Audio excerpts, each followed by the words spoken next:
Well, that's first. Good afternoon, and welcome to the June 10th meeting of the Muskogee Municipal Authority. Roll call, please. Mayor Janie Boydston. Here. Evelyn Hibbs. Here. Dan Hall. Marlon Coleman. Jamie Stout. Here. Deputy Mayor Wayne Johnson. Here. Patrick Hale. Here. Ivory Van. Here. Derek Reed. Here. We have a quorum. Item 1, please. Consider approval of MMA minutes of May 13, 2019. Make a motion for approval. Second. Any discussion? Roll call.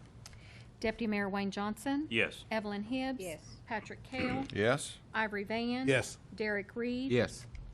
Jamie Stout. Yes. Mayor Janie Boydston. Yes, and the motion carries. Dan just came.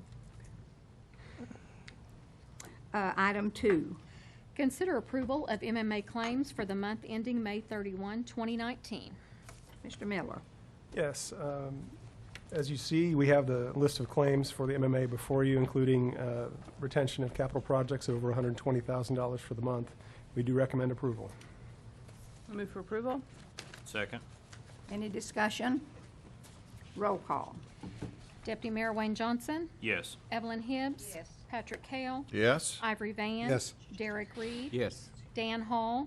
Yes. Jamie Stout. Yes. Mayor Janie Boydston. Yes, and the motion carries. That concludes the agenda for the Muskogee Municipal Authority. So we will adjourn that and call to order the June 10th meeting of the Muskogee Redevelopment Authority. Roll call. Mayor Janie Boydston. Here. Evelyn Hibbs. Here. Dan Hall. Here. Marlon Coleman.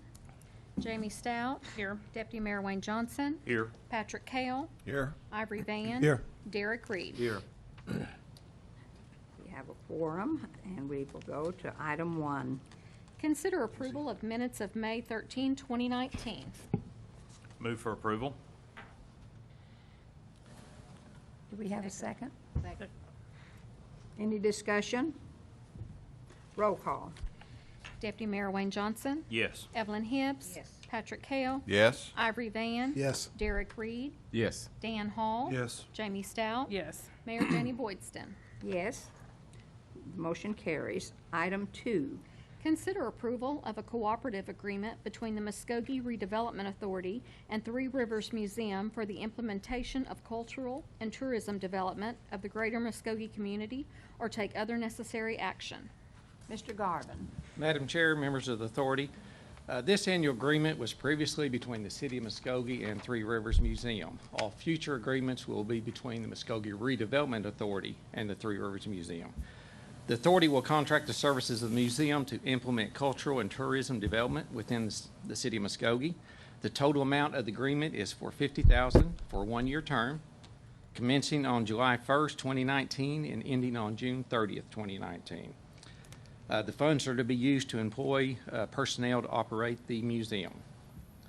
The museum is required to comply with all laws, statutes related to the accounts, accounting, reporting, recording, retention, revenues, expenditures of funds. The only changes from the previous agreement is changing out the City of Muskogee to the MRA. Other than that, everything's the same. A copy of the agreement was included in your packet, and Roger Bell with the museum is present if you have any questions. Otherwise, we recommend approval. Move for approval. Second. Any discussion? I would like to make a statement here. I appreciate what Three Rivers Museum does, and I would like to say they reach out in a lot of different ways. Last Wednesday, I went to the state capitol with Roger Bell, and he represented Muskogee well by speaking on the Jefferson Highway. And I appreciate Representative Avery Fix setting up that meeting. But really, Roger organized it, and it not only represented the City of Muskogee, but all those communities that connected to Jefferson Highway Association all throughout the state of Oklahoma to help tourism in our state and in our community. Roger done a 45-minute presentation there before Lieutenant Governor and the Tourism Director, and that really shows that it's not only supporting our museum here in our community, but promoting tourism. I took off a day's vacation to go, and I was very proud of Muskogee and what we brought to the table, and I just wanted to say that. Thank you, Mayor. Well, thank you. Any other discussion? Roll call. Deputy Mayor Wayne Johnson. Yes. Evelyn Hibbs. Yes. Patrick Kell. Yes. Ivory Van. Yes. Derek Reed. Yes. Dan Hall. Yes. Jamie Stout. Yes. Mayor Janie Boydston. Yes, and the motion carries. Item 3. Consider approval of a cooperative agreement between the Muskogee Redevelopment Authority and Oklahoma Music Hall of Fame and Museum for the implementation of cultural and tourism development of the Greater Muskogee community, or take other necessary action. Mr. Garvin. This contract was also previously between the City of Muskogee and the Oklahoma Music Hall of Fame, and again, will now be with the Redevelopment Authority. The contracts for services to implement cultural and tourism development within the Muskogee community. The total amount of this contract is $55,000 a year, commencing July 1st, 2019, and ending June 30th, 2020.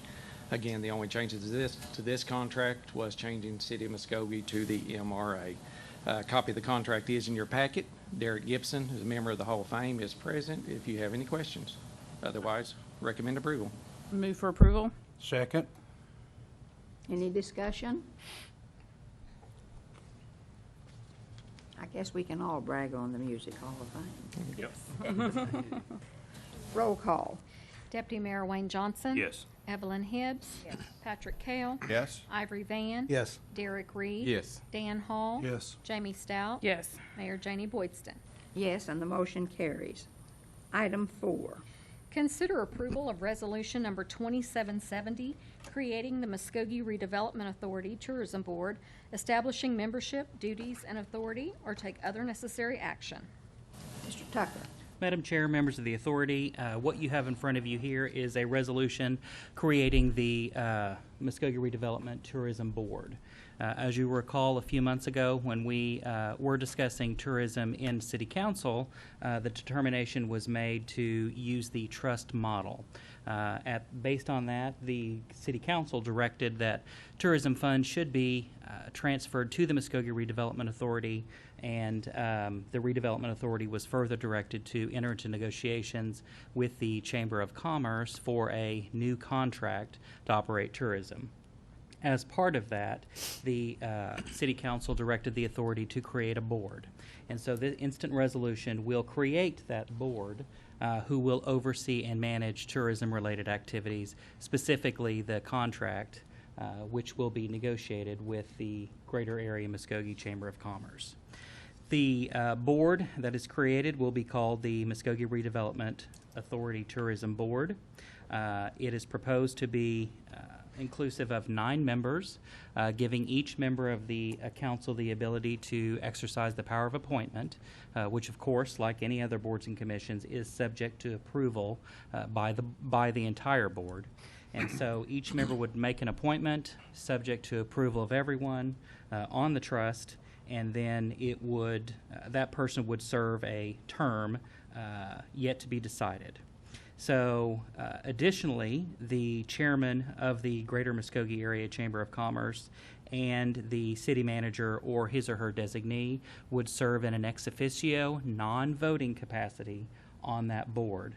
Additionally, my office would provide any necessary legal services for that individual tourism board.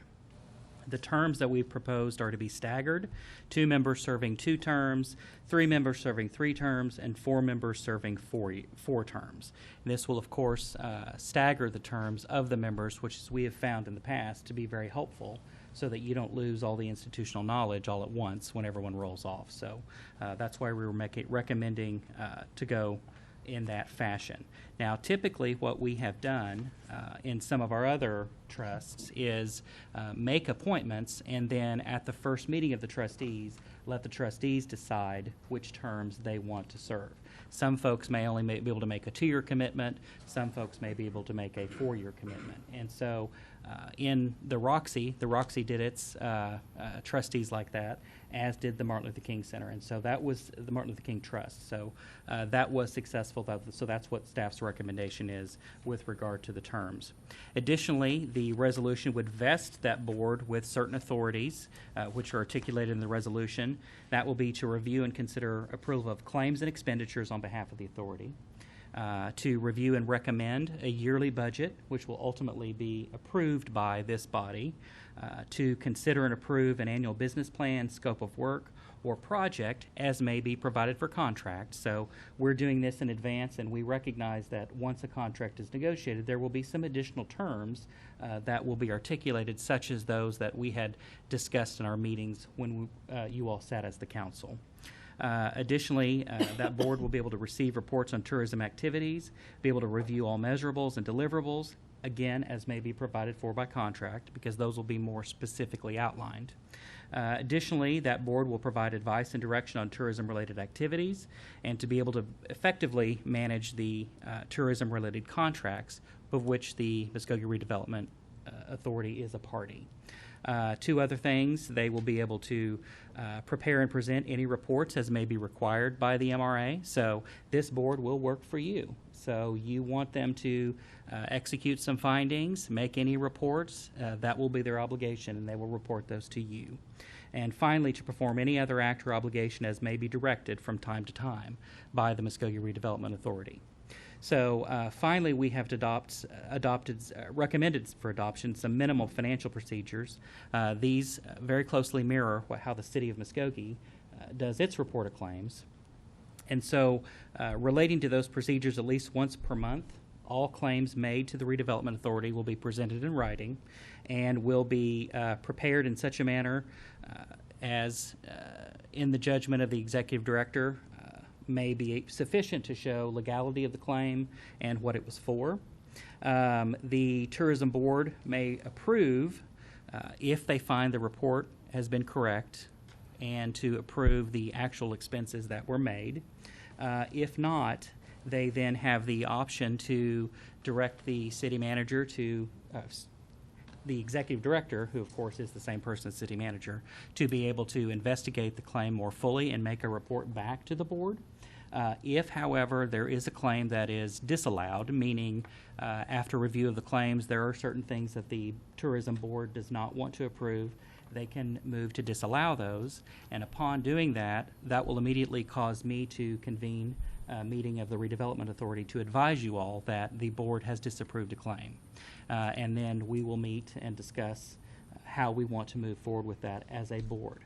And so effectively what we're doing is setting up a board structure so they will have a mechanism to take some of the burden off of you in reviewing these claims and managing these contracts, but at the same time give you all the ability to have control over how that's done and to ensure that the folks that you have appointed to fill this position exercise their duties in reviewing everything and fulfilling it. And so we wanted to make sure and give you as much control over that as possible. And so that's why we've recommended the structure as it is today. So based on that, I'm happy to answer any questions. There will be, if this item is approved, there will be two changes, which I will recommend from the form that was in your packet. The first will be in Section 2, and I have to appreciate Trustee Johnson for bringing this up. There was a provision for that did not articulate how a chairman of the board would be selected, and so I would propose to insert on Section 2 membership after the first sentence the following language: from amongst their members, comma, the board shall select chair and vice chair. And that will ensure that you do have leadership for the board, someone to call the meetings and someone to officiate those events. And then lastly, on Section 5, the first sentence, we have revised to say at least once per month all claims made to the MRA shall be presented by written report for approval by the MRA Tourism Board. This represents a clarification in some of the language that Chair Boydston pointed out, it didn't flow off the tongue. It was a bit confusing. You had to read it a few times, so we wanted to go ahead and clarify that as best we could. And so we're recommending that this change be adopted in the final resolution. So with that, I'm happy to answer any questions. Roy, with the current tourism board that's in place now, will that dissolve come July 1st? Yes. Okay. Now, those members, of course, aren't foreclosed Right. They from could being be appointed to reappointed. this, but that's up to the authority. So what is your, Move for approval. Second. any discussion? And Madam Chair, is that approved as presented relating to my two changes? Yes, it is. Yes. Okay. Okay, any further discussion? One question. Okay. So, Roy? Yes, sir. Time frame on recommendations from council on members and coordination of those, that we don't get repeats, and timing I'm a little concerned about. Well, we would like to have everyone to, our plan is that we've got something on by the 24th so that we can have it effective by July 1. Of course, that is not necessarily wholly in our control. Of course, we're going to be working with the chamber staff to be able to negotiate the contract, but we anticipate that we will have at least a good understanding of how quickly that's going to be, and whether that will in fact be able to be met by that deadline, because that's the last meeting prior to the beginning of the new fiscal year, which the trust as well as the city uses that July 1st date. Yeah.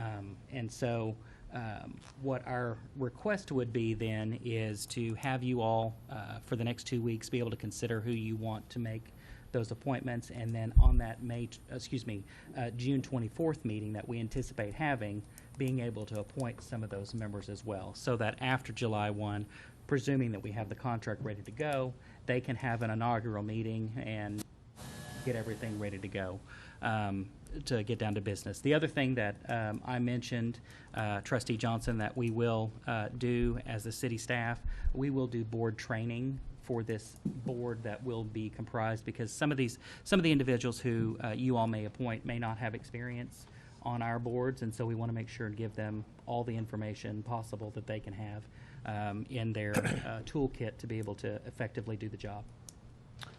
What about meeting times? That will be decided by the Board. trust, but at least once a month, because they'll have to review the claims. So, in that, what we'll probably be doing is, on our first meeting, we'll contact the board members, find out a time that's convenient, and then we will work on setting those meetings. Now, remember, under the Open Meetings Act, you've got to have your meetings preordained by the 15th of December for the preceding year. So all of these meetings will be at special call. And so what we'll do is set up a few special calls until we get to December, and then the board will vote when they want their meetings to be, and the clerk's office will be notified, and then that will be their regular meetings. So our vision was that the trustees would get together on an inaugural meeting and decide what time and date works best for them. And then, of course, since it is a special meeting, it will have to be published at least 48 hours in advance. I appreciate those clarifications, but that's, to me, really important. Who we're asking to serve on this board is very, very important. And the first thing you do when you ask somebody to serve on the board, well, when is the meeting time and how long are they? Because, you know, some of the most important people that we can get to serve on this are really, really busy. I think that's key to where they can establish that time frame. Thank you for the clarifications, Roy. Yes, sir. Any other question or Yeah, may I be Comments? recognized, Chairman? May I be Yes. recognized? Also, on these, it's 9 of us up here, it's going to appoint different ones for this board. Now, what do you mean, Councilman Johnson, no repeats? You mean you're talking about some of the people that's on that tourism board now? Well, meaning that I would make a recommendation, and then you would make that same recommendation of that same person. Oh, okay. And then we would null and void that person, and so what would happen, we would think, we had selected Tom, Yep. and you had selected Tom, and then we would come back and we wouldn't have 9 people to serve on that board. And so my concern is the time frame that we're looking at, to make sure that we identify those people as quickly as possible, but yet we select the best applicants we possibly can. Because, you know, we would like to have somebody that's very business-minded, that would be willing to serve on this board, yet somebody that knows our community to serve on this board, and yet somebody that knows tourism. I mean, if you looked at how you would like to, or from my perspective, if you looked at how you would like to make up this board, that's the kind of different people you would like to serve on this board. That's not somebody that you can just grab a hold of. You know, you're looking at a select group of people and getting that right match. So that's what I was referring to, that we may be asking the same people. And so as we turn in those names, we might be turning in the same name and not communicating correctly. I know when we turn these names in, we ought to go over and look at it. Also, for us, I'll say it like this, and I don't mean nothing by it, the minority part of it. Because, like I say, each one of these boards, they need minorities on these boards. Well, A lot of times we slack that, but as having minorities on these boards. I'm talking about women, people of color, we do. We're a diverse council, and if we make recommendations that would represent us, we're going to make a diverse recommendation. That's fine with me. But that's just one point I want to make sure that's done. Turn the floor back over to you, Mr. Chairman. Mr. Chairman. Roy, could we have 2 to 3 informal meetings without a quorum and visit amongst ourselves about folks and our rationale and what their contribution could be or what have you, but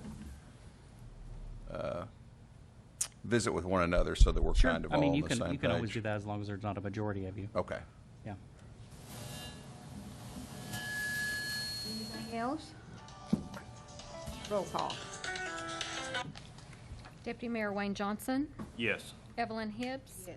Patrick Kale, Yes? Ivory Van. Yes. Derek Reed. Yes. Dan Hall. Yes. Jamie Stout. Yes. Mayor Janie Boydston. Yes, and the motion carries. And that concludes the meeting of the Muskogee Redevelopment Authority. And we will call to order the meeting of June 10th, 2019 of the Muskogee City Council. We will ask Deputy Mayor Wayne Johnson to give the invocation, followed by the flag salute. You would bow with me in prayer tonight. Dear Lord, Heavenly Father, as we come to you this evening, dear Lord, we're so thankful for the beautiful day that you have given us. Dear Lord, we're thankful, dear Lord, for keeping us safe during all the flooding that we've had in our community, and with all that has happened, dear Lord, that lives have been spared. We thank you for the generosity that has been shown by so many people in our community, and so much knowledge that has been given and granted to so many of our workers. We thank you for the leadership that you provide to this community through all our workers, our city manager and our assistant city manager. We thank you so much. Dear Lord, I ask that you would be with the City Council this evening as we're conducting business, and as we have conducted business, that we would do it in a professional manner, and we would seek your wisdom and your guidance in everything that we do that would be pleasing unto you. And these things we ask in the name of Jesus Christ. Amen. Amen. Attention, salute, pledge.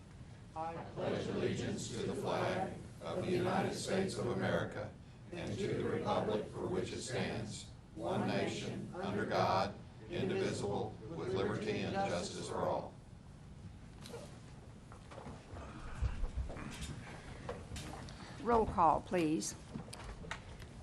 Mayor Janie Boydston. Here. Evelyn Hibbs. Here. Dan Hall. Here. Marlon Coleman. Jamie Stout. Here. Deputy Mayor Wayne Johnson. Here. Patrick Kale. Here? Ivory Van. Here. Derek Reed. Here. You have had, we need to excuse, I make the motion we excuse Marlon. Second. okay. Any discussion? Roll call. Deputy Mayor Wayne Johnson. Yes. Evelyn Hibbs. Yes. Patrick Kale. Yes? Ivory Van. Yes. Derek Reed. Yes. Dan Hall. Yes. Jamie Stout. Yes. Mayor Janie Boydston. Yes, and the motion carries. You have had the minutes of the regular session on May 13th, 2019, and May 28th, 2019, and special call session, May 21st, 2019. What is your pleasure? Make a motion we approve said minutes. Second. Any discussion? Roll call. Deputy Mayor Wayne Johnson. Yes. Evelyn Hibbs. Yes. Patrick Kale. Yes? Ivory Van. Yes. Derek Reed. Yes. Dan Hall. Yes. Jamie Stout. Yes. Mayor Janie Boydston. Yes, and the motion carries. You've had time to look over the consent agenda, Is there anything anyone wants moved to the regular agenda from the consent agenda? Make a Make- motion, we move for approval. Second. Discussion? Roll call. Deputy Mayor Wayne Johnson. Yes. Evelyn Hibbs. Yes. Patrick Kell. Yes? Ivory Van. Yes. Derek Reed. Yes. Dan Hall. Yes. Jamie Stout. Yes. Mayor Janie Boydston. Yes, and the motion carries. Item 5. Consider approval of a cooperative agreement between the City of Muskogee and Muskogee County Public Transit Authority to provide public transportation services within the City of Muskogee or take other necessary action. Mr. Garvin. Mayor, members of the council, this is our annual cooperative agreement between the City of Muskogee and Muskogee County Public Transit Authority. It's to provide public transportation within the City of Muskogee. The city agrees to pay the authority $152,885 for the services. This is a budgeted item. The term of the agreement is from July 1st, 2019 through June 30th, 2020. No changes from last year's agreement. A copy of the agreement is in your packet. Public Works moved it forward without recommendation at the last Public Works meeting. Ms. Wilson is present again tonight if you have any questions. Otherwise, staff recommends approval. Thank you. Stephen Ezell has signed up to speak on this subject. Mr. Ezell, Yes, ma'am. name and address. Stephen D. Ezel, 6121 South 6th Street East. I've been actually been hearing some rather concerns recently from the public about the mall's decision to eventually cease use of the mall as a main pickup and departure point for the main bus routes. Some of the statements I've heard have been, how should we say, less than civil. Now, I know that this particular solution or idea has been discussed, but I wanted to bring it up formally. Now, I don't claim it to be a perfect solution, but I believe it is a solution, and that is that we could use the north end of the Muskogee Civic Center as a main departure and pickup point for the city bus routes. First and foremost, getting the buses into and out of the Civic Center area would not be difficult at all. Plus, the use of the Civic Center would still be in main keeping with the bus routes that are currently in place as far as the directions the buses go to start their routes. And in cases, say, for example, if you have certain events going on, you could possibly use the south end as a pickup point. Also, the north end does provide cover that people can be able to stay in under from out of the rain or inclement weather. Plus, you could have benches set up for people to sit on. That way, they're not standing on their feet all day long. Well, as I said, and I know this is eventually up to the MCT board, but I thought that as a private citizen who has utilized this system continuously for the past nearly 20 years, I believe it at least is a good suggestion, if not at least a good solution. Also, kind of on a more solemn note, before I leave the podium, I want us all to take a moment to remember Mrs. Marcia Robinson, who left us last Tuesday evening and went home to glory after battling with ALS, better known as Lou Gehrig's disease. She was a wonderful council member. She was a wonderful wife to Ben Robinson for nearly 66 years, and she was just an all-out wonderful lady. And I know many of us here are going to miss her terribly. So I would just like to recommend we take a moment of silence, or private silence or meditation, in her memory.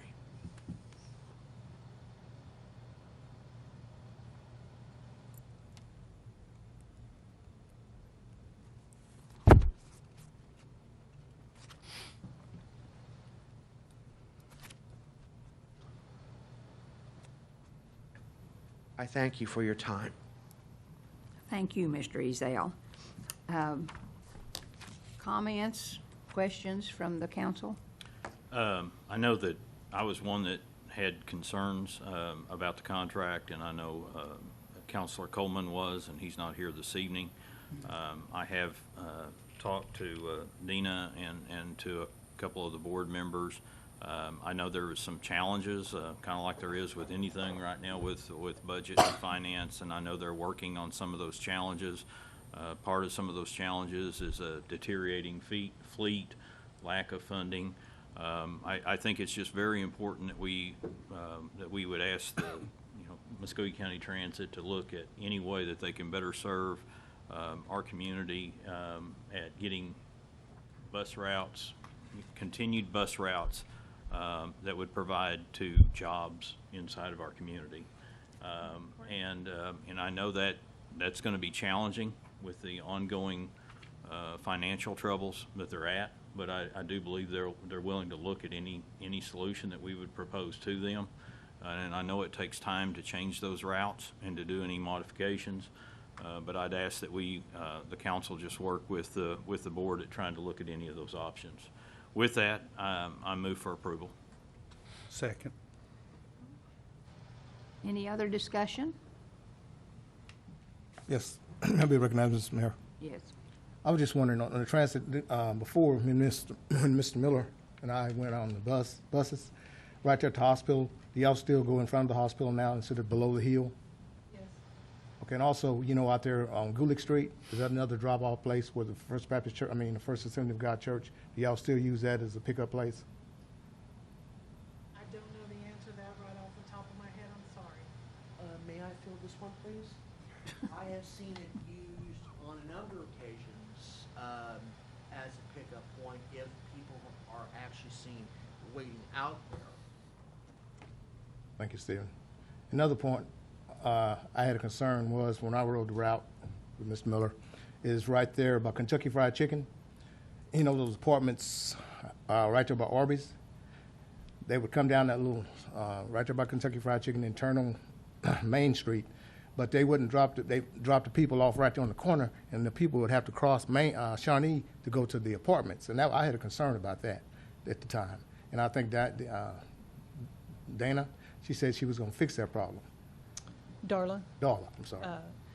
I don't have the bus route schedules right in front of me and cannot tell you without looking at them exactly where those stops are right now. I apologize. Okay. And one more thing is where those kiosks was, like the one over there on Broadway. I think somebody busted that one. Yes. And that was in the wrong spot because that wasn't a stop. That was just there. Right. We have two that are at locations that are not current stops that we're going to take down. And also the health department, I think it was one there. We do still use that one. It is a stop. Is a stop. Yes. Okay. Now, at one time, they were planning on putting one over there at Robinson Park. I don't know if they ever decided to do that or not. If we can fix the broken one when we take it down, that would be a good possibility Okay. for where to move it to. Like I said, those days we rode the buses, all those routes, Yes. me and Mr. Miller. I definitely, like I say, you got some wonderful bus drivers. They're very friendly, and Thank you. they really take care of the customers, the people. They pride themselves on that. They really do. I've seen that, and the people just love them to death. So thank you. Thank you. Turn the floor back over to you, Ms. Mayor. Thank you. Do we have any further discussion? Roll call. Deputy Mayor Wayne Johnson. Yes. Evelyn Hibbs. Yes. Patrick Kale. Yes? Ivory Van. Yes. Derek Reed. Yes. Dan Hall. Yes. Jamie Stout. Yes. Mayor Janie Boydston. Yes, and the motion carries. Item 6. Consider approval of cooperative agreement between the City of Muskogee and Main Street Muskogee to promote the economic well-being and development of the community by enhancing and revitalizing the downtown area or take other necessary action. Mr. Garvin. Mayor, members of the council, this is our annual agreement between the City of Muskogee and Main Street Muskogee for the purpose of enhancing and revitalizing the downtown area. The term of the agreement is from July 1st, 2019 through June 30th, 2020. Cost of the agreement is $60,000. That is $20,000 less than last year's agreement. This is a budgeted item. A copy of the agreement is in your packet, and Mr. Newby with Main Street Muskogee is present if you have any questions. This is one that we had passed through with no action last week also, and me and Councilor Coleman had also discussed it, and we had heard some things regarding it, and I think it's just lack of communications. I'd talked with John Newby also. One of the things that I would like to see us possibly do is kind of like we had done with Chamber of Commerce, is where we would just have coffee with the director, some of the council that would be interested in communication, just have coffee or have lunch with the director, three or four of us, where it wouldn't be a quorum, but have coffee every once in a while or lunch with the director and kind of find out what's going on with Main Street Muskogee, where we have a better communication, and then anything that we're hearing in the community, and kind of know what's going on with Main Street. Some of us are very connected with what's going on in Main Street, and some of us are not so connected with what's going on in Main Street. A lot is happening, but I think it would give us a better connection with Main Street Muskogee and a better connection with the council. And I really think that would help in a lot of ways. So that's what I would like to see happen. I just wanted to see how the council felt about that. I agree, and I think there are other areas of interest when we can have coffee or lunches to visit with other bodies as well. And I think it would just be a voluntary thing that, Mr. Newby could call us up and say, hey, if you're interested, let's, get a couple of us to meet, and then those that could come, and then he would offer that to the others that could not come at another time, and just keep us more informed of what's happening. And I think that would help us all be on the same page and know what's going on. We are seeing, more vitality in the Main Street. Of course, it wouldn't be all what we want, but it takes a slow growth in Main Street. We do appreciate so much, the shot in the arm that the foundation has given, to the Main Street, but it takes a long time going. With that, I make a motion to move forward with this agreement. Second. Any further discussion? Roll call. Deputy Mayor Wayne Johnson. Yes. Evelyn Hibbs. Yes. Patrick Kale. Yes? Ivory Van. Yes. Derek Reed. Yes. Dan Hall. Yes. Jamie Stout. Yes. Mayor Janie Boydston. Yes, and the motion carries. Item 7. Consider approval of the cooperative agreement between the City of Muskogee and Neighbors Building Neighborhoods for the purpose of applying for grants and grant activities on behalf of the city and other not-for-profit activities that enhance the economic well-being of the Muskogee community or take other necessary action. Mr. Garvin. This is the annual agreement between the City of Muskogee and Neighbors Building Neighborhoods for the purpose of applying for grants and grant activities on behalf of the city. MBM also serves as the construction administrator for the animal shelter project, which is currently getting started. The city will pay MBM $30,000 for their services. The term of the contract is from July 1st, 2019 through June 30th, 2020. Both Public Works and staff has recommended approval of this agreement. Move for approval. Second. Any discussion? Roll call. Deputy Mayor Wayne Johnson. Yes. Evelyn Hibbs. Yes. Patrick Kale. Yes? Ivory Van. Yes. Derek Reed. Abstain due to my employment with Neighbors Building Neighborhoods. Dan Hall. Yes. Jamie Stout. Yes. Mayor Janie Boydston. Yes, and the motion carries. Item 8. Consider approval of a contract between the City of Muskogee and Hilldale Public Schools to furnish law enforcement and school resource officer functions for the school district campuses or take other necessary action. Mr. Garvin. This is the annual contract between the City of Muskogee and Hilldale Public Schools for the purpose of providing law enforcement and school resource officer functions. City is to provide 2 officers, 1 at each campus, and that's in conjunction with their patrol duties. Hilldale will pay 71% of the officer's total salary, including fringe benefits, and I think that is up from last year, so they're paying a higher percentage. The city will pay the remaining 29%. The term of the contract is July 1st, 2019 through June 30th, 2020. Eric Puckett, the superintendent of Hilldale Schools, is present if you have any questions. I move for approval. I know they're a great asset to both campuses there at Hilldale. And I'll second that. Is there any discussion?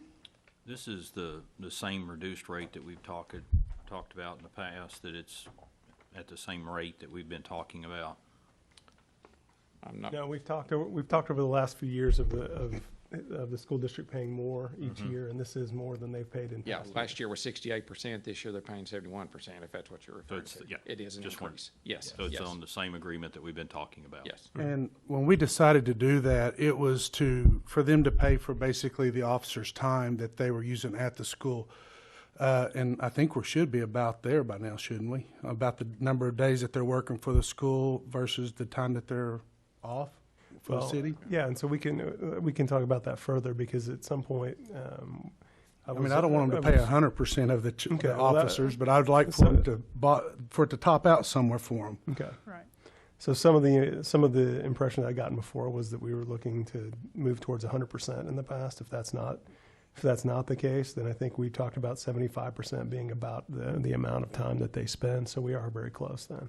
Because, I mean, there's no sense of them having to foot the whole bill for the officer if we're going to use them in the summertime and on the off time. So that's kind of what I was looking at. I was just making sure that we weren't going to continue to raise this up till we get 100%, because I don't think that'd be fair to the school to pay for somebody that's not there when they need them, when they're not needing them. A fair and equitable ahead. agreement. Yeah, Superintendent Puckett and I had talked about perhaps getting to 75% as early as next year, and then we would be able And to I've heard a continue lot of good discussions. things about this program where the officers are building relationships with the kids. Their relationships have helped my job out a lot at my school, and just to have that presence there, we have a good communication with each other and stuff, as far as when it comes to kids in our neighborhood, in our community. So like I said, I'm definitely going to second it, and thank you. Any further discussion? Yeah, maybe we recognize, Mr. Mayor. Yes. That's one good thing I like. At first I was really against this, and I I went out to the school and met with the children and also the officers, Officer Ford and Officer Spears, and those officers out there are those children's heroes. And one good thing I like about it is that I don't care what time of day it is or what time of night, those officers told me those students can call them anytime. I'm sure it's like that with Muskogee High with Councilman Hall. They can call you anytime, because you make good relationships with those kids also. But like I say, I'm just, proud of Hilldale and proud of Muskogee High too also. But I think it's a very good program, because like I say, I was against it at first. But it takes going out to places, just like the buses. It takes going to these places so you can get to see the feel of it, see how things are actually done. And I'm a hands-on person. You can tell me one thing, but I'm going to go check it out. So I'll turn the floor back over to you, Ms. Mayor. Thank you. Any further discussion? Roll call. Deputy Mayor Wayne Johnson. Yes. Evelyn Hibbs. Yes. Patrick Kale. Yes? Ivory Van. Yes. Derek Reed. Yes. Dan Hall. Yes. Jamie Stout. Yes. Mayor Janie Boydston. Yes, and the motion carries. Item 9. Consider approval of the ratification of a contract between the City of Muskogee and L&L Construction Incorporated in an amount not to exceed $72,250 for inspections, cleanup, and repairs at the Muskogee wastewater treatment plant, or take other necessary action. Mr. Riley. Yes, Mayor and Council. This was a contract with L&L Construction, who had been doing a lot of our work on the OWRB loan work at the plant. Already had a contract out there, and they were there and ready to mobilize when the plant came out of the water. So they put together crews that have been working, cleaning up mainly the electrical panels and such. So this contract was put together to ratify the work that they're doing. And we're doing a great job, and we're to the point that we're close to turning things on, and hopefully by the end of the week we'll have the plant running if everything goes well. So, Great job. Move for approval. Second. Any discussion or question from the council? Roll call. Deputy Mayor Wayne Johnson. Yes. Evelyn Hibbs. Yes. Patrick Kale. Yes? Ivory Van. Yes. Derek Reed. Yes. Dan Hall. Yes. Jamie Stout. Yes. Mayor Janie Boydston. Yes, and the motion carries. Before we go to item 10, I understand that OMAG needs a little time to set up, to present whatever they're going to tell us. So I would like for someone to make a motion that we take a 10-minute recess. I make a motion we take a 10-minute recess. Second. Roll call. Deputy Mayor Wayne Johnson. Yes. Evelyn Hibbs. Patrick Kale. Yes. Ivory Van. Yes. Derek Reed. Yes. Dan Hall. Yes. Jamie Stout. Yes. Mayor Janie Boydston. Yes, and the motion carries, and we'll take a 10-minute recess.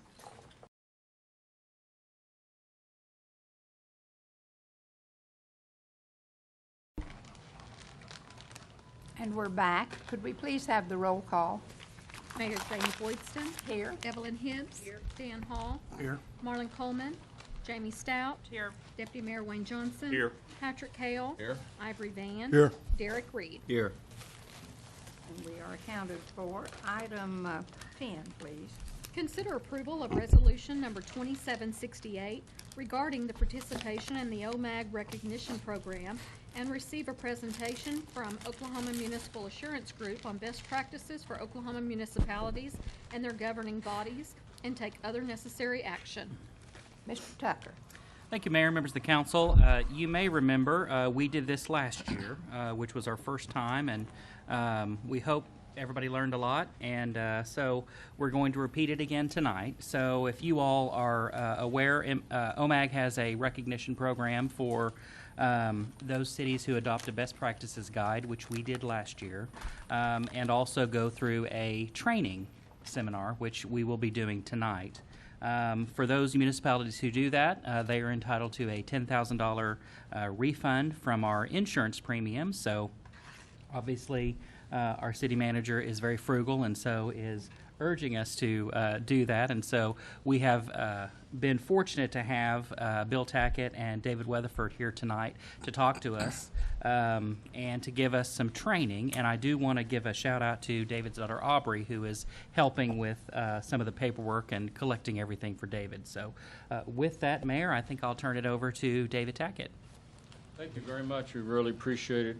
And we're glad to be back. It's a short year since we were here, and so we're grateful that Muskogee is a part of OMAG, and thank you for having us back and participating in the recognition program. We're in year 2 of the recognition program, and so we'll have a different program this year than we had last, and hopefully you'll find some value in it.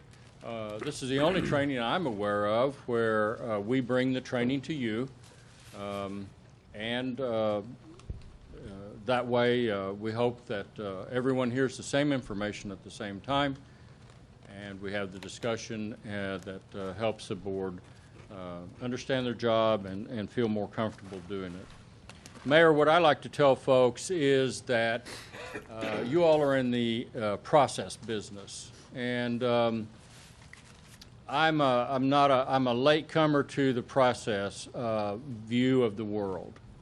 Because when I was a kid, everything was an event. Birthday, Christmas, Halloween, school's finally out, deer season opens. Everything was an event.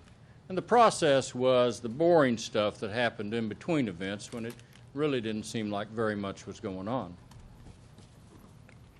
And the process might still be boring, I don't know. But you all are in the process business. As a matter of fact, you know, some of you all might serve your whole tenure on this body and only be part of the process that advances the organization to the next event. And you can tell if you're in an event versus a process, because if you're at an event, folks will be taking your picture and cutting the ribbon. So tonight we're going to talk to you about the process of governing and moving the organization forward. We hope you all will remember to take home your world's best coffee mugs that are in front of you. Inside of those are the world's best pen, and they happen to write in any language, Mayor, and that's a convenient thing for you all to know. You have 2 pieces of literature in front of you. One's a blue cardstock and one is a green cardstock. The blue cardstock is OMAG's retention program. We started that June 1st, 2017. You're already in it. You're automatically enrolled. There's no forms to fill out. Congratulations. You're a part of the retention program. We take 20% of your liability premium. We set it aside in a loss fund. And depending on the claims experience you have, you can get some or all of that money back. Our first checks will go out September of 2020. because it's a 3-year process to determine about a claim that might come in or a lawsuit that might result. But every year between July 1st and June 30th, in the retention program, you have the opportunity to get a check back from OMAG, not a credit on your bill, a check you can use for any lawful purpose. Muskogee's maximum benefit under this program is $50,000 a year. And that's what makes OMAG different than an insurance company. An insurance company would never do that. The green card stock is the recognition program, and it has 4 steps to it. As you'll recall from last year, perhaps, we are going to watch a short video about insurance. We're going to take a stability test, 10 questions over the 10 key areas of municipal operations.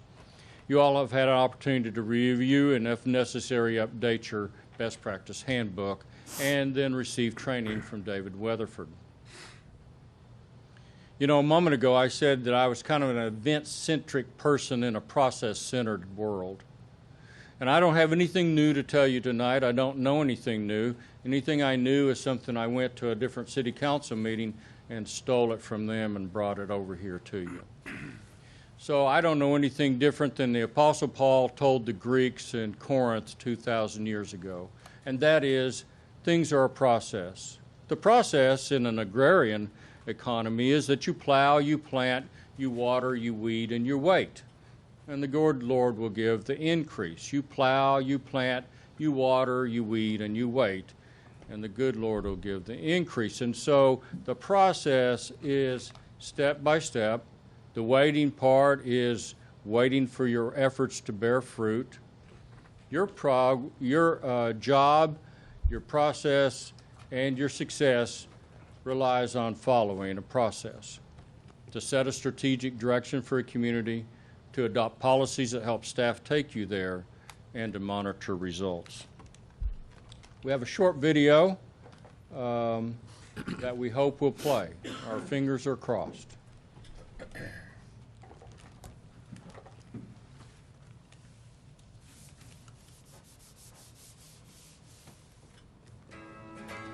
What do you know?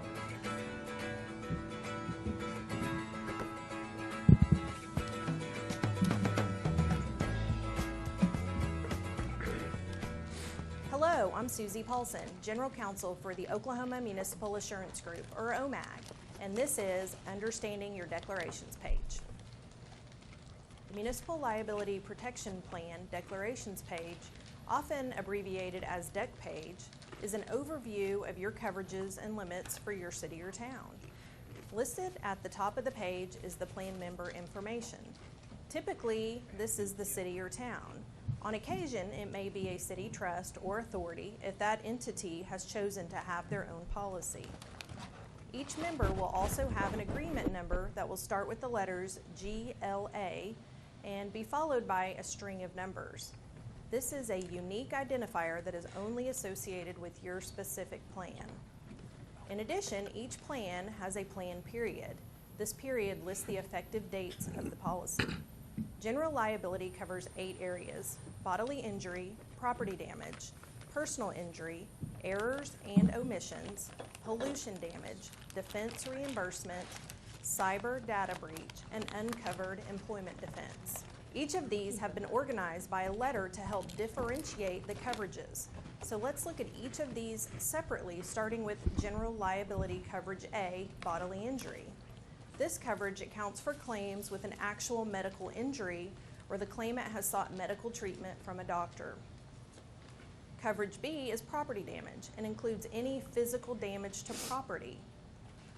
Coverage C is personal injury and includes emotional distress, inconvenience, annoyance, etc.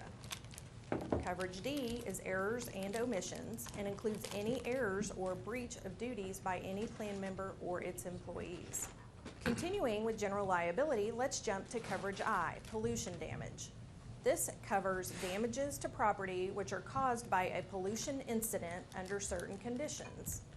Coverage J is defense reimbursement for inverse condemnation and zoning cases. In these cases, the city can be reimbursed up to $10,000 for expenses that are incurred defending an inverse condemnation or zoning case. Coverage K is cyber data breach coverage that is provided by OMAG through our partners at Beasley. Unlike the other coverages mentioned, Coverage K has a separate policy document. Coverage L is a defense-only coverage for certain employment cases, such as the Family Medical Leave Act, or FMLA, the Oklahoma Anti-Discrimination Act, or OADA, and certain workers' comp retaliation claims. OMAG offers auto liability and auto and equipment physical damage coverage.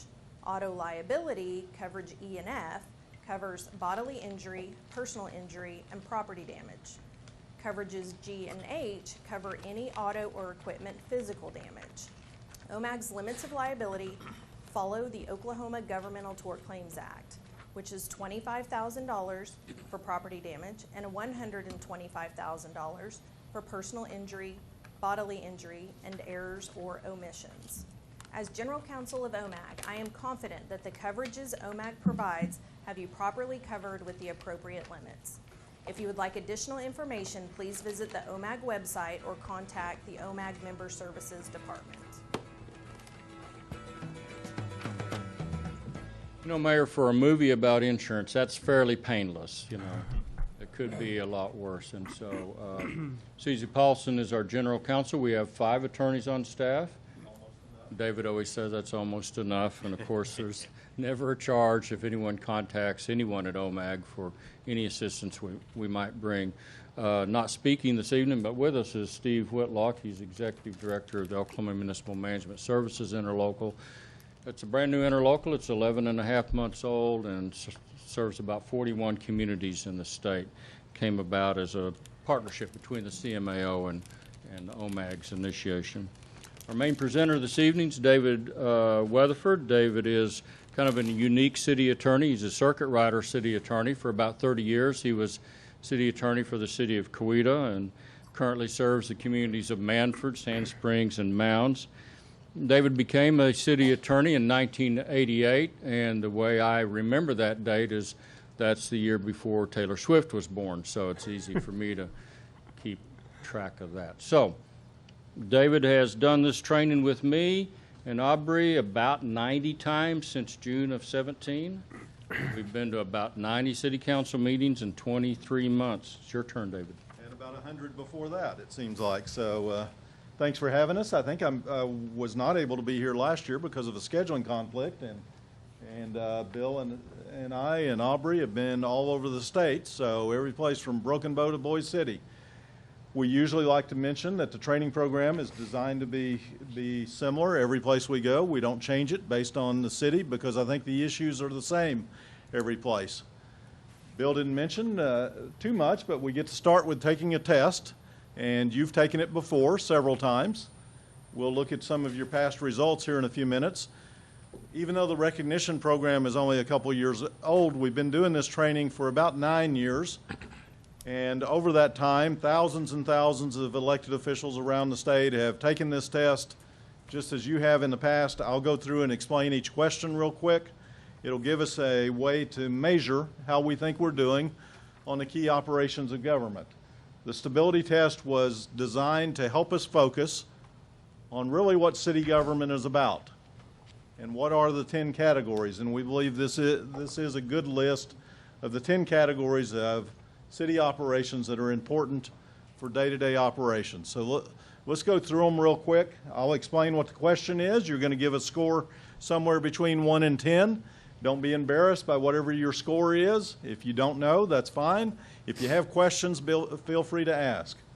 The first question on the test is financial stability. Sorry. And the question is, do you have enough money to operate?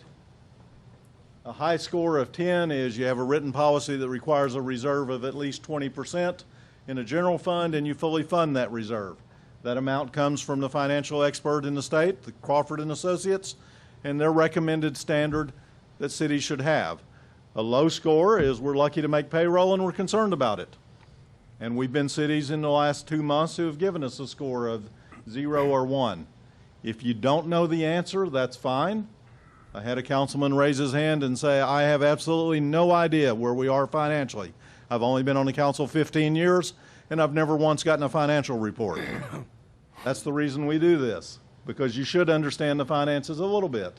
So somewhere between 1 and 10, how financially stable is the city of Muskogee? Because one of our goals should be to have a financially stable organization over a long period of time. Okay? Question 2, how stable is the governing body? This is where you get to evaluate yourselves, and you'll notice that Bill and Aubrey and Steve and I do not take the test. We don't evaluate anyone. We ask you to do it, because your input's what matters.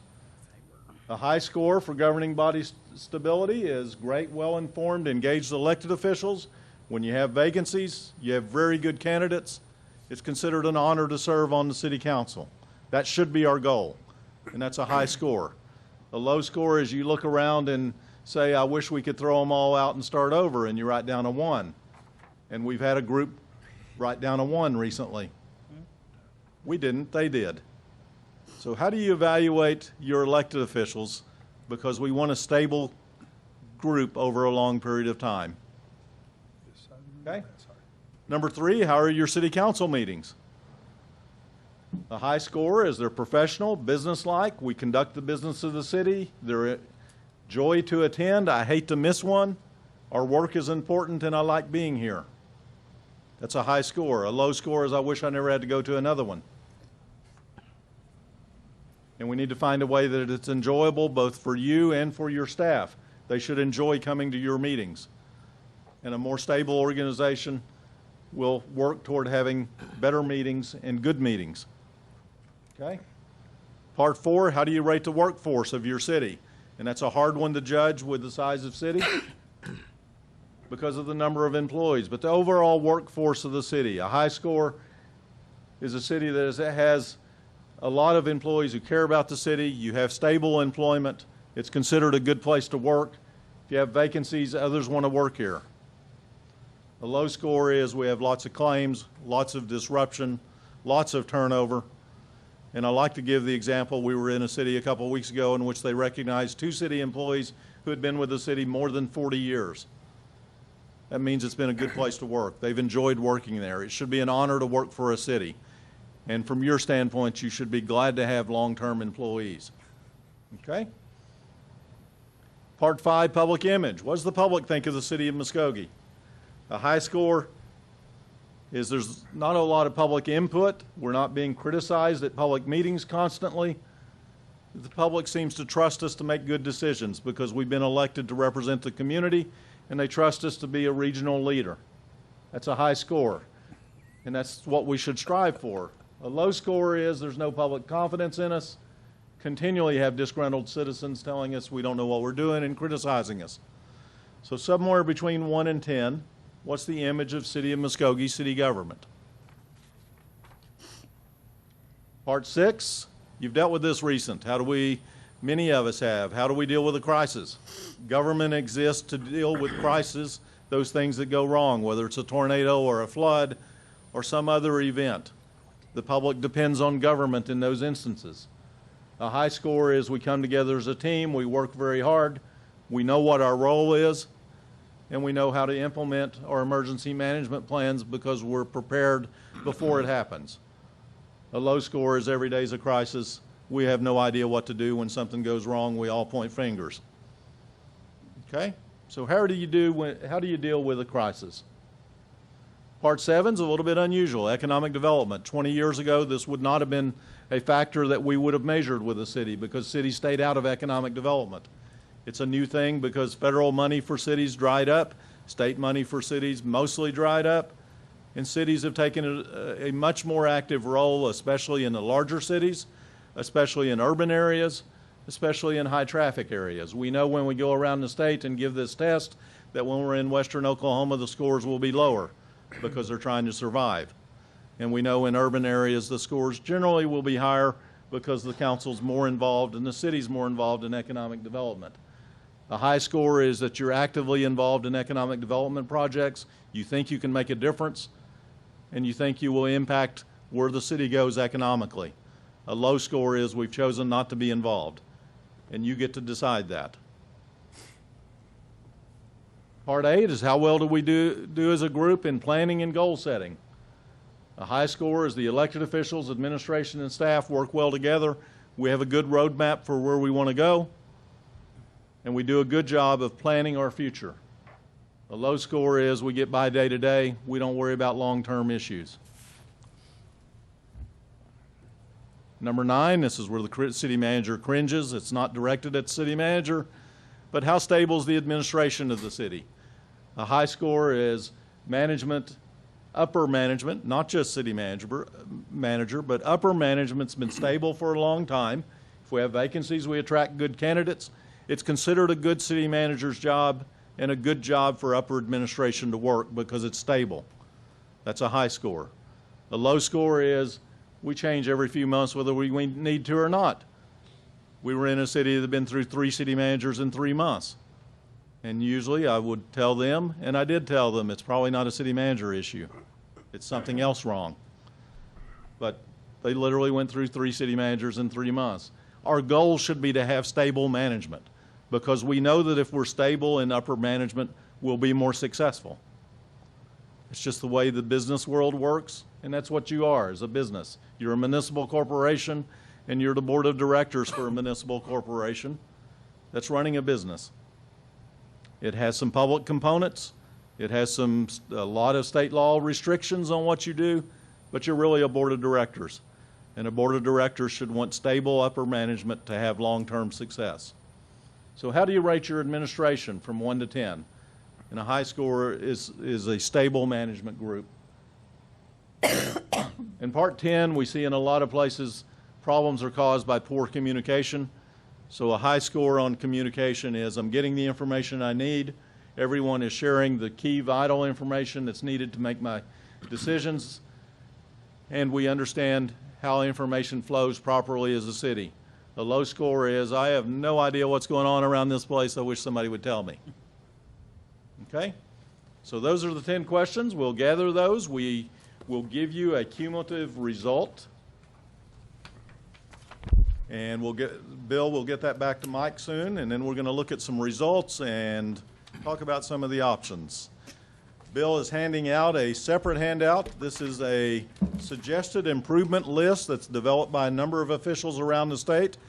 It's not fair for us to come in and give a test and leave town and not offer something.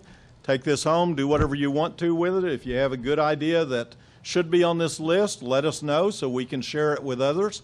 As Bill mentioned, we like to steal ideas from other places because a lot of cities are doing great work and we need to share it with others, and I'm sure you are too. And it's important that we help each other.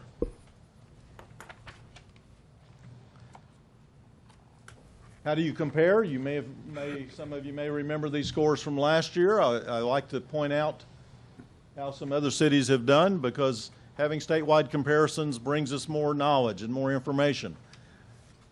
I usually like to focus on the low scores around the bottom, and if you look at those, a city over 20,000 scored a 51. It's a failing score. That was the 4th time they took the test. When we did the training there, they wouldn't sit at the same table with each other.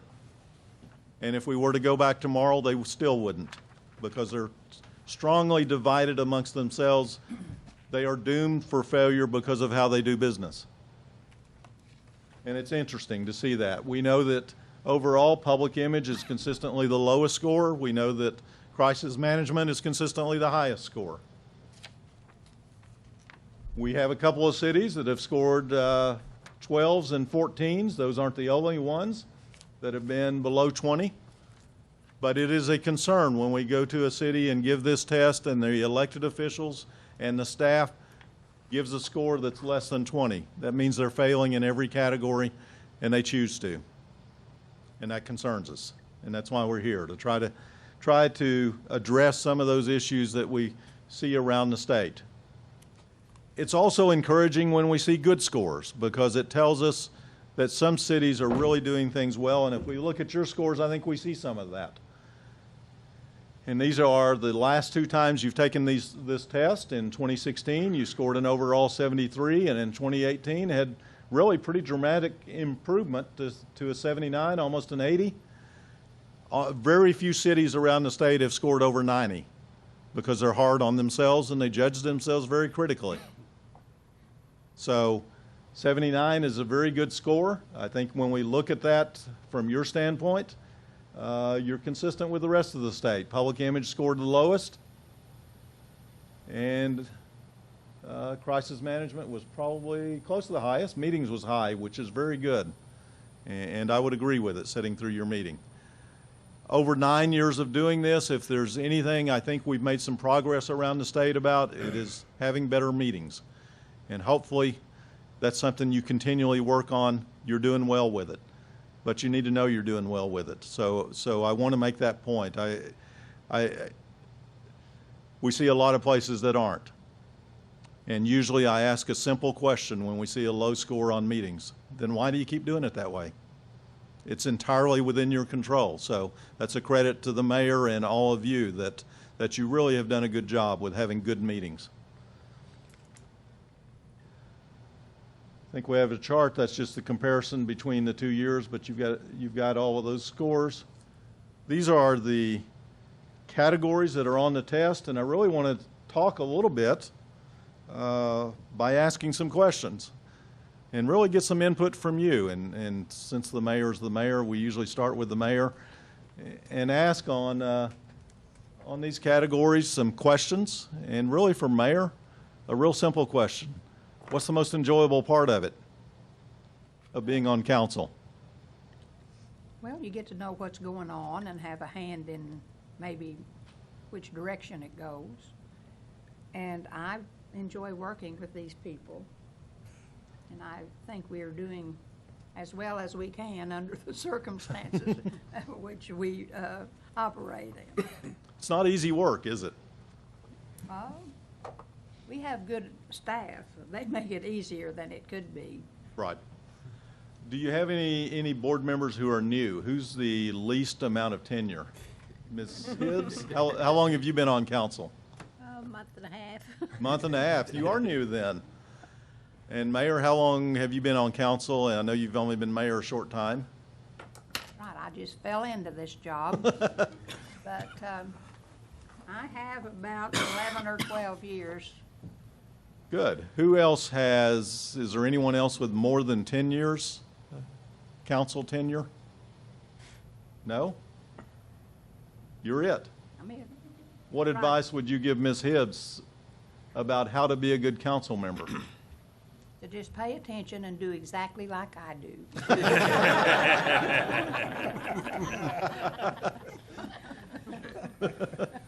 She has more experience actually in business and running things than I do, so I don't think she needs much advice. If you Well, could really, walk in her shoes, you've done a good job. And Ms. Hibbs, what question would you have for your cohorts about what you should expect as a council member? Be patient with me. This is all new to me. My background has basically been in state government and county governments. This is my first attempt at city government, but it's very interesting. Has it been easier than you expected? No. No? Why not? No, it really has. We had the disaster, which, has Right. really pulled everybody in this community together. So it makes you proud that you live here. And like I said, I think we have the best employees in the state. So It's important to be an active part of it, isn't it? it is. I mean, it really is. As a country, haven't we lost a lot of interest in being involved Yes. compared to the way it used to be? I love my community, so anything I can do to make it better, I'm going to try.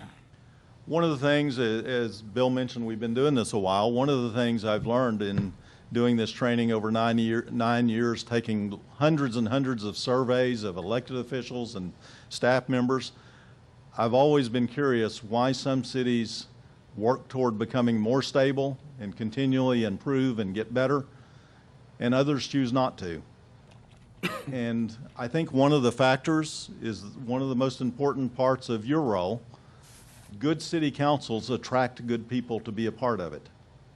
Think about that for a minute. They really do.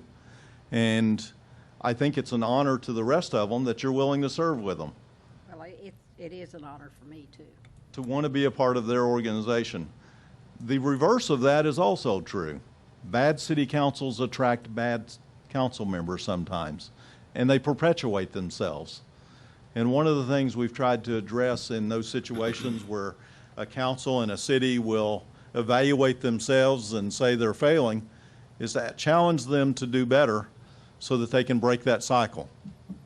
Some of the others, I know Mr. Hall was here before, and Mr. Van and Mr. Johnson. I know all three of you have been here when I've been here before.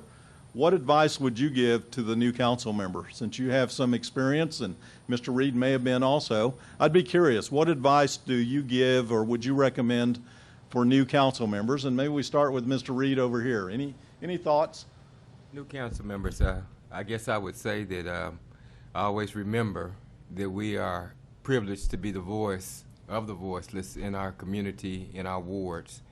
And so in the decisions we make, we, make sure that we realize that we have people standing on our shoulders. We have people standing behind us, depending on us to make the best decisions for not only our wards, but the entire community. So we, just got to be conscious of the fact that we are the 8 that have been elected by the citizens of this community to be that voice and to make those good decisions, the best decisions we can for our community. It's a part of being the leader in the community, is that you've been entrusted with that power, and it really is an important part of what you do. It really is. Most definitely. Mr. Hall? Do whatever Janie Boydston tells me to. You obviously have been trained by the mayor previously, right? No. That's not true. He does not do to suit me. Never. The one thing that if you're going to become a city council person up here, you have to be truthful in what you do. We have a lot of fun with what we do up here, but at the end of the day, this council's pretty honest and truthful in what we do.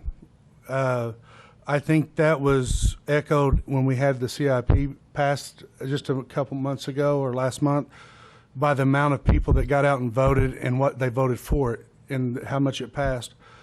In almost the 8 years that I've been up here, we have been honest with our community. We've raised water rates, and everybody thought, man, they're going to run us out of this place. None of us will ever be back on city council. And our community says, hey, we understand why we have to do that. We raised trash rates and sewage rates, and they knew why we did it for, because we had to build our infrastructure back up, and they knew those things. So I think being honest with our community and being out in front of things and telling them why we're doing it, like the road projects we've got coming up, they voted for it, they believe in us, and I think you just got to be honest with people and don't think that they can't understand it. Just give them the information, and they'll stand behind you. Good point. Mr. Johnson? Be part of a team and be willing to listen. Sometimes that's hard to do, but it's being willing to listen to constituents and being willing to listen to other co-counsel. The greatest thing here is being part of this team. Yeah. If you look at this council, I know you're in front of a lot of city councils, but there's diversity here between men, women, race, colors, amount of money that each one of us makes, and it represents our community. And I think that's what's strong about our council.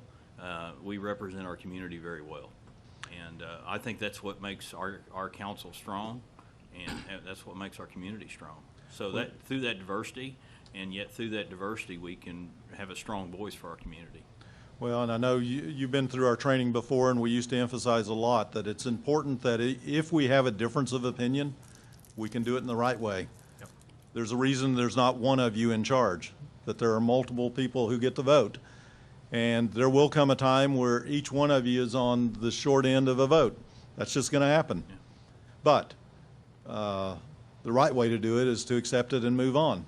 But we all know we still have the same passion and love, and it's Muskogee. That's right. A difference of opinion doesn't mean a dislike. Nope. And one of the things we see nationally and statewide and citywide, no one's teaching civility in local government. And that's a part of what we've got to have. You'll make better decisions. You'll be more successful over time.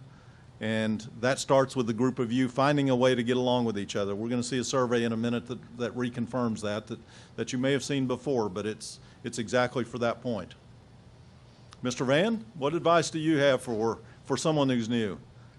Well, myself as a councilman up here, I always try to, I don't try, I do, to try to keep my constituents informed.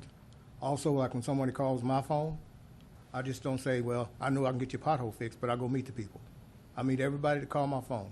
And I'm the type of councilman, they'll tell you up here, when the city workers get through or the contractors get through, I'm going by and looking to see what they done. Yeah. Because our money takes care of that. And like I said, I'm real picky on that situation. Good. And like I said, I just thank God for being up here. And on my bio, I always put, if I can help somebody as I pass along this way, my living won't be in vain. Well, good. Good. Being a part of it is a big help to the community. It should be for all of you. Mr. Kale, how long have you been on council? Oh, about 3 years, I think. Okay. Has it been an enjoyable experience? It sure has. What's the best part of it? I think the best part of it is recognizing and realizing the commitment that my peers here on council have made.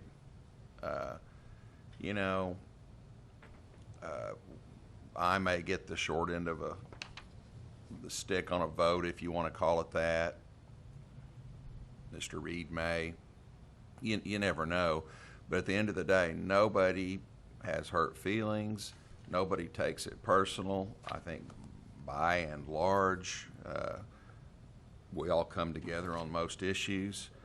But I really respect each and every one on this council, and they're good people. I know them, but I really respect, I know their love for the community, as others have love for our community, but I respect their commitment to serve and the commitment they make to serve this group, because as much as they are committed to the city of Muskogee, I feel like they're committed to me, as I feel committed to them.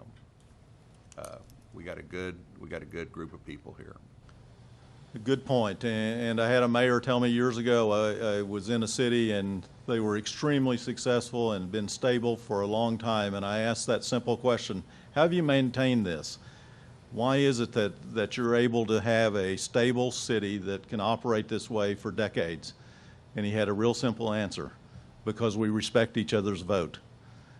And he told the story that when he was first elected to the city council, the mayor called him aside and said, the one lesson you always need to remember is that if you don't respect your cohort's vote, your vote will become meaningless. And it's a good point. It's the way to make your vote meaningless. It doesn't change their mind, it doesn't change their vote usually, but to attack someone else's vote and not have respect for their opinion, in the end will make your vote meaningless. And so he said over decades, he had taught that lesson. Everyone knew who came on council. He told that story. And they still maintain that stability. Really, for the one word you use, respect. It really is the key to it, isn't it? Undoubtedly. It really is. For a long period of stability, I think it is. I think I skipped Ms. Stout. How long have you been on council? About a year and a half. Enjoyable? Yes, and like kind of just echoing in what everybody says, we make a great team. We, agree to disagree on different things, but at the end of the day, we care about our community and want the best for Muskogee. Well, good. Most places I go, I like to pick on the city attorney, so I really should have started with Roy. What thoughts do you have about this group? I mentioned to you before, and the scores confirm it. Aubrey was able to put your scores together real quick, and your scores have gone up again, 84.45, which is good. That's a very, very good score. But Roy, what? I think one of the most important things for a council member to be successful is if you don't understand something, ask a question. A lot of times you'll have folks who are either new or just now coming onto the council who, kind of want to sit back and they'll vote on some things, really not knowing what they're voting on. And what I've discovered in this group is if they don't understand something, they will not wait until the meeting to ask the question. They'll call either the city manager or the city clerk or myself. Good. And we like that because, we are here to serve them. And so when they have a question or they need information, we want to be able to provide it as quickly as possible because we know that is part of the decision-making process is having that information. And so I applaud all these folks for doing that well in advance whenever there's an issue. Good. And it's a key part of being a part of a team as a group, isn't it? Absolutely. It's the way you would expect to treat them, and the way they should treat you, is that we're in this together, and if we need more information, let's get more information. But it's not surprise time at meetings, and we see that places we go. So that is a good point. Mike, as city manager, what would you want to add? I have a great relationship, I think, with these 9. As far as advice or how we work together, one of the things that I'm very grateful for is that this group, when they set a goal and you work towards it, they don't move the goalposts. They don't change. I've been at places before where you start down a road and you do something for 6 months, and then they say, "Oh, that's not important. Never mind. Go do something else." And so, we set up, a year and a half ago almost, that we wanted to improve our streets through whatever means we could, and so we stuck with that for a year plus, and we came up with a good plan. The council backed it 100%, and we got a great vote in the community. And so they set the direction, then they let us go try and tackle it, and then we achieve good results. And I really appreciate them setting the direction and letting us go. What's the hardest part of the job for you?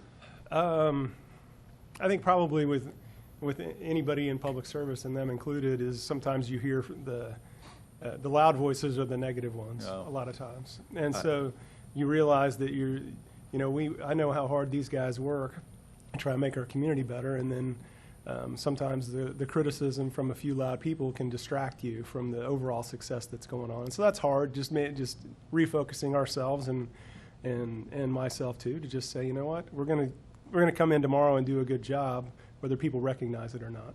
We've done a lot of surveys of city employees and have asked that question: what's the hardest part of your job? What's the most disliked part of your job as a city employee? And by far, number one on the list, unfair public criticism.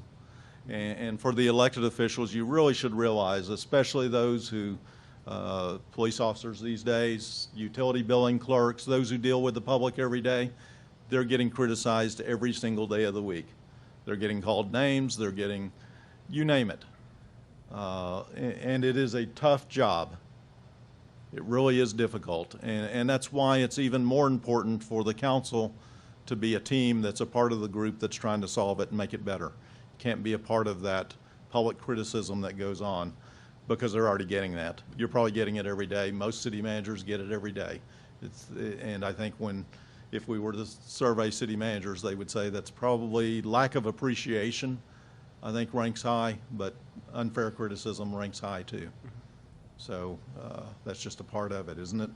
Yeah. You become immune to it and learn to accept it a little bit, but it shows the need from the elected officials for constant support of upper management to be successful, because you've got to stay in and keep working toward long-term goals, because you mentioned a year and a half on roads. It'll be another year and a half to get them all built, won't it, or more? A lot more. It's a long-term project. And government moves slow for a reason. So, and I know Tammy is fairly new as city clerk, a couple of years probably. That's correct. Good experience? Great experience. Good. Experience. A lot of respect up here. I've heard a lot of enlightening stories from other cities, from city clerks, so I definitely appreciate the staff that we have, and the council members and the mayor. It's always good to see cities that improve over time, because Bill and I have talked a lot about this program and going around the state, and OMAG is probably the only meeting where somebody's going to write you a check for $10,000 for having this meeting. OMAG needs cities to be successful, because there will be less claims, not just financial, but we'll get better people who serve, and over a long period of time, government will be better.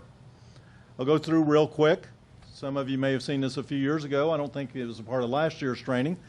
As I mentioned, we've taken a lot of surveys, and the question is, what can you do to improve your city as an elected official? And these are the top 10 answers. Number 10, make your meetings business meetings. Obviously, you've done well with that. You're the board of directors for a municipal corporation, so you set the tone. It's not a social gathering or a political event or a debate class. It's a business meeting.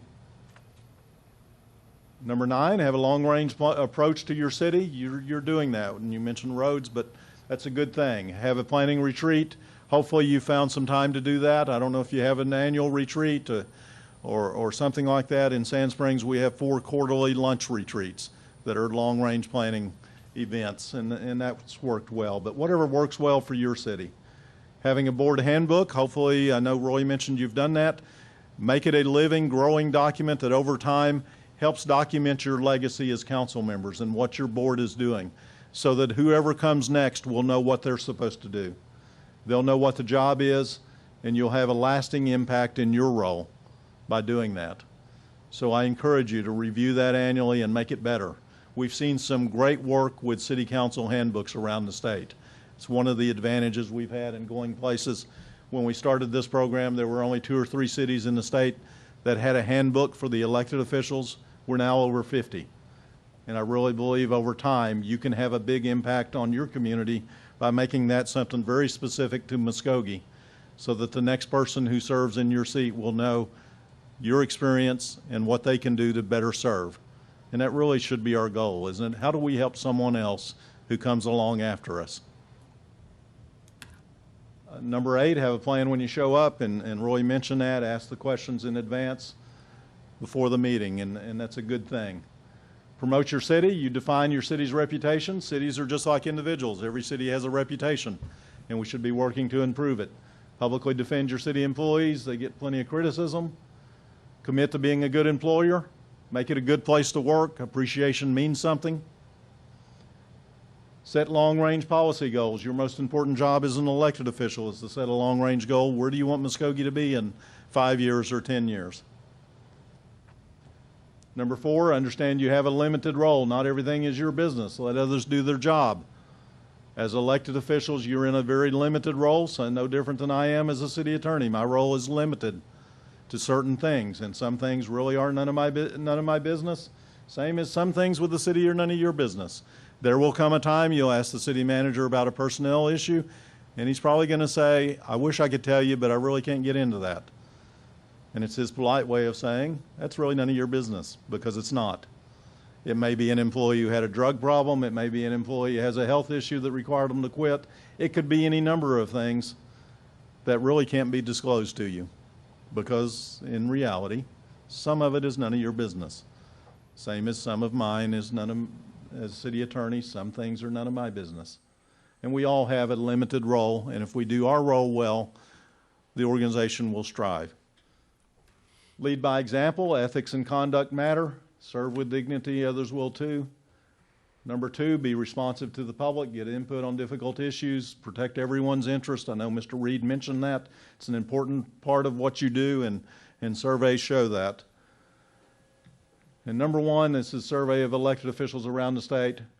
Most important thing you can do to be successful as a city, to improve your city. And I know a number of you mentioned exactly this. Find a way to work as a team, and if we do that, we'll be successful. If we don't, we can guarantee failure. So it takes work, and it's good to see that you guys have been working toward that over a long period of time. So it really is an encouraging sign. Questions? We're here to answer whatever you have. I know you've been through this a couple of times, so really wanted to get through it quickly and answer anything we can answer. I know Bill can answer any of your insurance questions you may have. So, Roy, anything? No, thank you both very much. And Bill, I referred to you as David in my introduction. I apologize for that. I was looking over here at him, and so I called you David. He did feel Tackett, insulted. So, yeah, I apologize for that. So, So extent. Mayor, councilpeople, thank you Yes. so much for letting us come back. We're very appreciative of your time, the fact that you're a part of OMAG, and we'll get with you and work with Councilman Coleman to complete the process.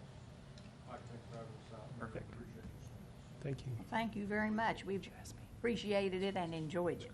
Thanks, Mayor. And that brings us to this number 10 again. We need approval of the resolution number 2768. And that will approve the resolution establishing the training and will also re-adopt the handbook for 2019-20. Move for approval. Second. Any discussion? Roll call. Deputy Mayor Wayne Johnson. Yes. Evelyn Hibbs. Yes. Patrick Kale. Yes. Ivory Van. Yes. Derek Reed. Yes. Dan Hall. Yes. Jamie Stout. Yes. Mayor Janie Boydston. Yes, and the motion carried. We didn't have anyone sign up to speak to us tonight, so we will be adjourned.